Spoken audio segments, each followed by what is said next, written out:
Hello बच्चों, let's see this question. So the question says, if equal volumes of 0.1 molar KMnO4 and 0.1 molar K2Cr2O7 solution are allowed to oxidize Fe+2 to Fe+3 in acidic medium, then Fe+2 is oxidized will be more by KMnO4, more by K2Cr2O7, equal in both cases or can't be determined.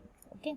So basically यहाँ पर हमारे पास दो solution हैं, दोनों का volume जो है वो सेम लिया गया है. एक है हमारे पास 0.1 मोलर KMnO4 और दूसरा सॉल्यूशन क्या है 0.1 मोलर K2Cr2O7 और इन दोनों की हेल्प से हम Fe+2 को क्या कर रहे हैं, ऑक्सीडाइज कर रहे हैं Fe+3, राइट.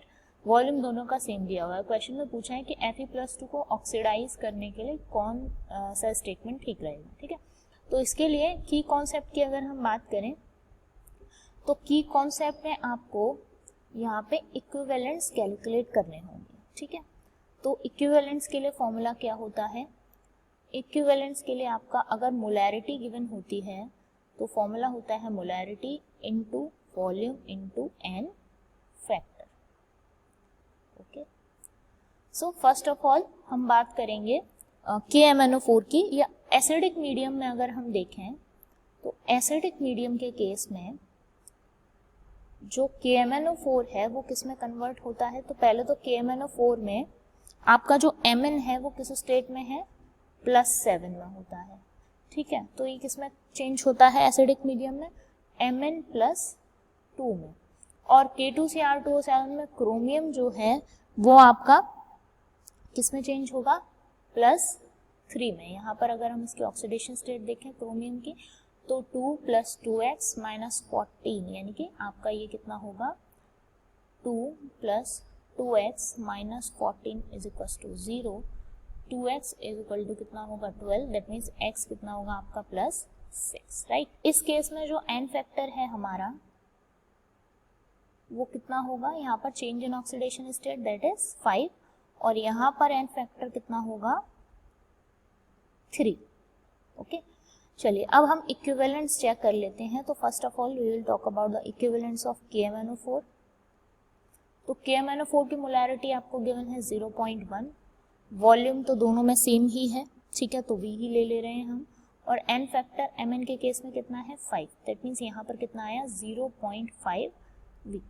और इक्विवेलेंट अगर हम K2Cr2O7 के केस में देखें तो आपका मोलैरिटी 0.1 इंटू वॉल्यूम इंटू जो n फैक्टर है वो कितना है, यहाँ पर n फैक्टर है इस केस में वेट.